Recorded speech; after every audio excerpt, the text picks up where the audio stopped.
ಬಡತನ ಏನು ಹೋಗಲ್ಲ, ಜನಗಳು ಸುಮ್ಮನೆ ದುಡ್ಡು ವೇಸ್ಟ್ ಮಾಡ್ಕೊಂಡು ಅಲ್ಲಿಗೆ ಹೋಗ್ತಿದ್ದಾರೆ ಅಂತ. ಈ ಥರ ಹಿಂದೂ ವಿರೋಧಿ ಸ್ಟೇಟ್ಮೆಂಟ್ ಕೊಡೋದು ಸರಿನಾ ತಪ್ಪಾ? ತಪ್ಪು.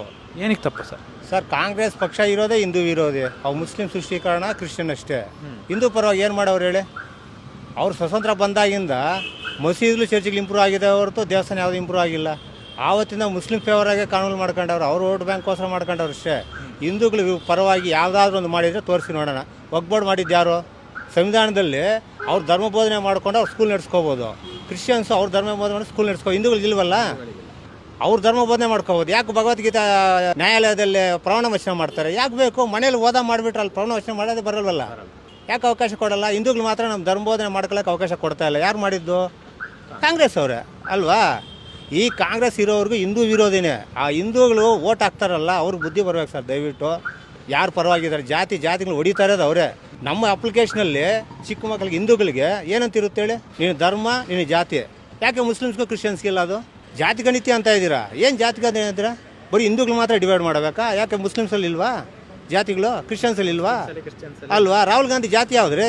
ಅವನ ಜಾತಿ ಅವನಿಗೆ ಗೊತ್ತಿಲ್ಲ. ಅವ್ರು ಬರೀ ಹಿಂದೂಗಳನ್ನ ಡಿವೈಡ್ ಮಾಡೋದೇ ಕಾಂಗ್ರೆಸ್ ಅಷ್ಟೇ.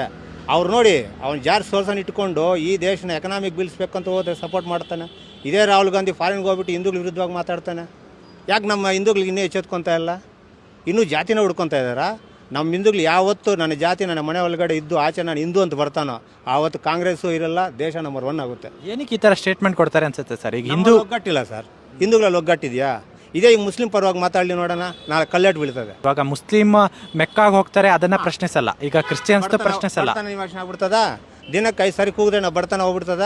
ಆ ಟ್ರೈನಿಗೆ ಕಲ್ಲಿಂದ ಹೊಡೆದ್ರೆ ಬಡತನ ಹೋಗ್ಬಿಡ್ತದ? 10 ಜನ ಬಂದು ಸ್ಟೇಷನ್ಗೆ ಒಂದು ಕಲ್ಲಿಂದ ಹೊಡೆದ್ರೆ ಬಡತನ ಹೋಗ್ಬಿಡ್ತದ? ಎಲ್ಲಾದ್ರೂ ಹೋಗಿದೆಯಾ? ಯಾಕೆ ಇವತ್ತು ಪ್ಯಾಲೇಸನ ಆ ಥರ ಇದೆ? ಯಾಕೆ ಎಷ್ಟೋ ಇರಾಕು, ಇರಾನು, ಬಾಂಗ್ಲಾದೇಶ, ಪಾಕಿಸ್ತಾನ ತಿನ್ನಕ್ಕೆ ಹೋಗ್ತಾ ಇಲ್ಲ? ಅವ್ರ ವಿರುದ್ಧವಾಗಿ ಮಾತಾಡಲ್ಲ? ಯಾಕೆ ಹೇಳಿ? ಅವ್ರ ಎತ್ತರೆ ಕಲ್ಲು ಹೊಡಿತಾರೆ, ನಮ್ಮವರು ಕಣ್ಣು ಮುಚ್ಕೊಂಡು ಹೋಗ್ತಾ ಇರ್ತಾರೆ. ಯಾವತ್ತು ಹಿಂದೂ ಒಗ್ಗಟ್ಟಾಗಿ ಹಿಂದೂ ವಿರುದ್ಧವಾಗಿ ಮಾತಾಡೋರನ್ನ ಎತ್ತಿ ಖಂಡಿಸೋವರೆಗೂ ಅವ್ರು ಇದೇ ಕೆಲಸ ಮಾಡ್ಕೊಂಡ್ಬರ್ತಾರೆ. ಸಮಸ್ಯೆ ಬಂದಿರೋದೇನು ಗೊತ್ತಾ? ಒಬ್ಬ ಮುಸ್ಲಿಂ ಮಾಡೋದು ಈಸಿ, ಕ್ರಿಶ್ಚಿಯನ್ ಓಕೆ. ಹಿಂದೂಗಳನ್ನ ಹಿಂದೂ ಮಾಡೋದೇ ಸಮಸ್ಯೆ ಆಗ್ತಾ ಇರೋದು. ಇವತ್ತು ಮುಸ್ಲಿಂ ಪರವಾಗಿ, ಕ್ರಿಶ್ಚಿಯನ್ ಪರವಾಗಿ ಎಷ್ಟೋ ಜನ ಹಿಂದೂಗಳಿದ್ದಾರೆ. ಹಿಂದೂಗಳ ಪರವಾಗಿ ಯಾವ್ದೋ ಒಬ್ಬ ಕ್ರಿಶ್ಚಿಯನ್ ಮುಸ್ಲಿಂ ಬಂದು ನಿಂತ್ಕೊಂತಾರೇನ್ರಿ? ಇನ್ನೆಷ್ಟು ವರ್ಷ ಕಾಲ ಇನ್ನೂ ಜಾತಿ ಹೊಡ್ಕೊತೀರಾ? ಇನ್ನಾದರೂ ನಾನು ಹಿಂದೂ, ನಾನು ಸನಾತನಿ, ಸರ್ವಶ್ರೇಷ್ಠ ಧರ್ಮ ನಮ್ಮ ಹಿಂದೂ ಧರ್ಮ. ಎಲ್ಲರೂ ಮೊಹಮ್ಮದ್ ಪೈಗಂಬರ್ ಬಂದ ಮೇಲೆ ಇಸ್ಲಾಂ ಬಂತು, ಯೇಸು ಕ್ರಿಸ್ತ ಬಂದ ಮೇಲೆ ಕ್ರಿಶ್ಚಿಯನ್ ಬಂತು. ಅದಕ್ಕೆ ಮುಂಚೆ ಇವರೆಲ್ಲ ಯಾರು? ಹಿಂದೂಗಳೇ ತಾನೆ. ಮತ್ತು ನಿಜವಾದ ಹಿಂದೂಗಳು ನಾವೇ ತಾನೆ. ಶ್ರೇಷ್ಠ ರೀ. ಅವತ್ತು 2 ರೂಪಾಯಿ 4 ರೂಪಾಯಿ ಮಾರ್ಕೊಂಡಿರೋ ಮುಸ್ಲಿಮ್ಸ್ ಇವರು, 1 ಎಕರೆಗೆ ಮಾರ್ಕೊಂಡಿರೋ ಕ್ರಿಶ್ಚಿಯನ್ಸು. ನಮ್ಮ ಧರ್ಮ ಯಾವುದಕ್ಕೂ ಎದುರಿಸ್ಕೊಂಡು ಬಂದಿರೋ ಹಿಂದೂ ಧರ್ಮ. ಯಾವತ್ತು ಜಾತಿ ಬಿಟ್ಟು ಹಿಂದೂ ಧರ್ಮ ಅಂತ ಆಚೆ ಬರ್ತಾರೋ ಸರ್ವಶ್ರೇಷ್ಠ ಧರ್ಮ ಇಡೀ ವರ್ಲ್ಡ್ಗೆ ನಂಬರ್ 1 ಆಗುತ್ತೆ. ಅಲ್ಲಿವರೆಗೂ ಮತ್ತು ಹಿಂದೂಗಳಿಗೊಂದು ದಯವಿಟ್ಟು ನನ್ನ ಜಾತಿ ಅಂತ ಕಾಂಗ್ರೆಸ್ನ ಬೆಂಬಲಿಸೋಕೆ ಹೋಗಬೇಡಿ. ಇವತ್ತು ಕರ್ನಾಟಕ ಏನಾಗ್ತಾ ಇದೆ? ಒಗ್ಬೋರ್ಡ್ ತಂದು ಕೊಟ್ಬಿಟ್ಟು ಕಾಂಪೌಂಡ್ ದುಡ್ಡು ಕೊಡ್ತಾರೆ. ಇವತ್ತು ದೇವಸ್ಥಾನದಲ್ಲಿ ಉಂಡಿಗಳು ದುಡ್ಡು ಎತ್ಕೊಂಡು ಕಾಂಗ್ರೆಸ್ಗೆ ಇವ್ರು ಮುಸ್ಲಿಮ್ಸ್ಗೆ ಇದು ಮಾಡ್ತಾ ಇದ್ದಾರೆ. ಇಲ್ಲಿ ದೇವಸ್ಥಾನಕ್ಕೆ ಇಷ್ಟು ಅಂತ ಫಿಕ್ಸ್ ಮಾಡವ್ರೆ. ಅದೇ ಒಂದು ಚರ್ಚಿಂದ, ಒಂದು ಮಸೀದಿಯಿಂದ ನಮ್ಮ ಹಿಂದೂಗಳಿಗೆ ಏನಾದರೂ 1 ರೂಪಾಯಿ ಬಂದಿದೆಯಾ? ಯಾವುದೋ ಸ್ಕೂಲ್ಗೆ ಅನುಕೂಲ ಆಗಿದೆಯಾ? ಇವತ್ತು ಕುಂಭಮೇಳೆಯಿಂದ ಎಷ್ಟೋ 1000 ಕೋಟಿಗೆ ಅನುದಾನ ಇದಾಗ್ತಾ ಇದೆ. ಬೇರೆ ಇದರಿಂದ ಏನು ರೀ ಆಗ್ತಾ ಇದೆ? ಇವ್ರಿಗೆ ಇಲ್ಲಿಂದ ನಮ್ಮ ಸಬ್ಸಿಡಿಯಲ್ಲಿ, ನಮ್ಮ ಟ್ಯಾಕ್ಸಲ್ಲಿ ಇದಕ್ಕೆ ಹೋಗ್ತಾರೆ, ಯಾವುದೋ ಮೆಕ್ಕಾಗೆ. ಏನಾದರೂ ನಮ್ಮ ದೇಶಕ್ಕೆ ಲಾಭ ಇದೆಯಾ? ಒಂಚೂರು ಇದೆಯೇನ್ರಿ? ಇದೆಲ್ಲ ಮಾತಾಡ್ಬೇಕು ತಾನೆ. ಇದು ಮಾತಾಡೋ ತಾಕತ್ತಿಲ್ಲ ಖರ್ಗೆಗೆ. ಯಾಕೆ ಹೇಳಿ? ಆ ಇಟಲಿ ಅವ್ರನ್ನ ಭಿಕ್ಷೆ ಬೇಡ್ಕೋಬೇಕು. ಬೇಕಾ ಇಂಥ ಬದುಕು, ಇಂಥ ಜೀವನ? ಯಾವತ್ತೂ ಒಂದು ದಿವಸ ಸಾಯ್ತೀವಿ. ತನ್ನ ಧರ್ಮ, ತನ್ನ ತಾಯಿನ ಮರ್ಯಾದೆ ಕೊಡದೇ ಇದ್ದವನು ಇದ್ದರೂ ಒಂದೇ, ಸತ್ರು ಒಂದೇ. ನನ್ನ ಧರ್ಮ ನನಗೆ ಶ್ರೇಷ್ಠ ಅಂದರೆ ನನ್ನ ತಾಯಿಗೆ ಸಮಾನ. ಅದನ್ನೇ ಬೈಯೋನು ಅವ್ನು ಹಿಂದೂನಾ? ಅವ್ನ DNA ಚೆಕ್ ಮಾಡ್ಕೋಬೇಕು. 20% ಇದ್ದರೆ ಅವ್ರು ಕೇಳೋದಿಷ್ಟೇ, ನಂಗೆ ಡೆವಲಪ್ಮೆಂಟ್ ಬೇಡ, ನನಗೇನೂ ಬೇಡ, ನನಗೊಂದು ಮಸೀದಿ ಕೊಡಿ, ಒಂದು ಕಬ್ರಿಸ್ತಾನ ಕೊಡಿ, ನನ್ನ ಧರ್ಮಕ್ಕೆ ಏನು ಮಾಡ್ತೀರಾ? ಅವ್ರು ಕೇಳ್ತಾರೆ. 20% ನನ್ನ ಧರ್ಮಕ್ಕೆ ಏನು ಬೇಕು ಅಂತ ಕೇಳ್ತಾರೆ. 70% ಓಟ್ ಹಾಕೋ ಕಾಂಗ್ರೆಸ್ಗೆ ನಮ್ಮ ಧರ್ಮಕ್ಕೆ ಏನು ಮಾಡ್ತೀರಾ, ಇಲ್ಲ ನನ್ನ ಜಾತಿಗೆ ಏನು ಮಾಡ್ತೀರಾ ಕೇಳಿದರೆ ನೋಡಿದರೆ ಎಲ್ಲಾದರೂ ಕೇಳೋದೇ ಇಲ್ಲ. ಯಾಕೆ ಹೇಳಿ? ನಾವೆಲ್ಲ ಜಾತ್ಯತೀತರು. ಅವ್ರು ಮಾತ್ರ ಮುಸ್ಲಿಮ್ಸು, ಕ್ರಿಶ್ಚಿಯನ್ಸು ಅವ್ರ ಧರ್ಮ.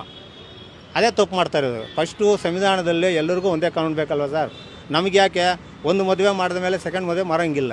ಯಾಕೆ ಮುಸ್ಲಿಮ್ಸ್ 2 ಮದುವೆ 10 ಜನ ಮಕ್ಕಳು? ಕಾನೂನು ಅಂತ ಜಾತೀಯತೆ ಅಂದಮೇಲೆ ಎಲ್ರಿಗೂ ಒಂದೇ ಕಾನೂನು ಅಲ್ವಾ? ನಮಗೊಂದು ಕಾನೂನು, ಅವ್ರಿಗೊಂದು ಕಾನೂನು. ಯಾಕೆ? ಯಾರು ಮಾಡಿದ್ದು? ಇದೇ ಕಾಂಗ್ರೆಸ್ ಪಕ್ಷ ಮುಸ್ಲಿಂ ಪಕ್ಷ ಸರ್. ರಾಹುಲ್ ಗಾಂಧಿನೇ ಹೇಳೋರು ಇದು ಮುಸ್ಲಿಂ ಪಕ್ಷ ಅಂತ. ಅದು ಏನಕ್ಕೆ ಕಾಂಗ್ರೆಸ್ನ ಓಟ್ಕೊಂಡು ಹೋಗ್ತಾ ಇದ್ದಾರೆ ಹಿಂದೂಗಳು ಅರ್ಥ ಆಗ್ತಾ ಇಲ್ಲ ಸರ್. ನಮ್ಮ ದೇಶ ನಮ್ಮ ಕಾನೂನು ಪರವಾಗಿ, ಈ ದೇಶದ ಕಾನೂನು ಪರವಾಗಿ ಇರೋಂಗಿದ್ರೆ ಇರಲಿ. ಅವ್ರ ಧರ್ಮ, ಅವ್ರ ಶರಿಯಾ ಕಾನೂನು, ಅವ್ರ ದೇಶದ ಕಾನೂನು ಪರವಾಗಿ ಏನಾದರೂ ಬೇಕು ಅಂದರೆ ಆ ಯಾವ ದೇಶದಲ್ಲಿ ಸಿಗುತ್ತೋ ಆ ದೇಶಕ್ಕೆ ಹೋಗಲಿ. ಈ ದೇಶ ಜಾತ್ಯತೀತ ಅಂದಮೇಲೆ ಕಾನೂನು ಎಲ್ಲರಿಗೂ ಒಂದೇ ಇರಬೇಕು. ಅವ್ರು ಸಪ್ರೇಟ್, ನಮ್ಮ ಸಪ್ರೇಟ್ ಏನಿದೆ? ಎಲ್ಲರಿಗೂ ಒಂದೇ ಇರಬೇಕಲ್ವ? ನಮ್ಗೆ 1947ನಲ್ಲಿ ಡಿವೈಡ್ ಆಗಿದ್ದೇನಕ್ಕೆ? ಮುಸ್ಲಿಮ್ಸ್ಗೆ ಅಂತ ಸಪ್ರೇಟ್, ಹಿಂದೂಗಳಿಗೆ ಅಂತ ಸಪ್ರೇಟು. ಮತ್ತೆ ಯಾಕೆ ಅವ್ರನ್ನ ಒಳ್ಳೆಯಕ್ಕೆ? ಪಕ್ಕದಲ್ಲಿ ಬಾಂಗ್ಲಾದೇಶ ಪಾಕಿಸ್ತಾನ ಹೋಗಲಿ ಬಿಡಿ. ಈ ದೇಶ ಕಾನೂನುವಾಗಿ ತಲೆ ಬಗ್ಸ್ಕೊಂಡು ಬದುಕ್ತೀನಿ ಅಂದರೆ ಸಂತೋಷವಾಗಿ ಬದುಕ್ಬೋದು.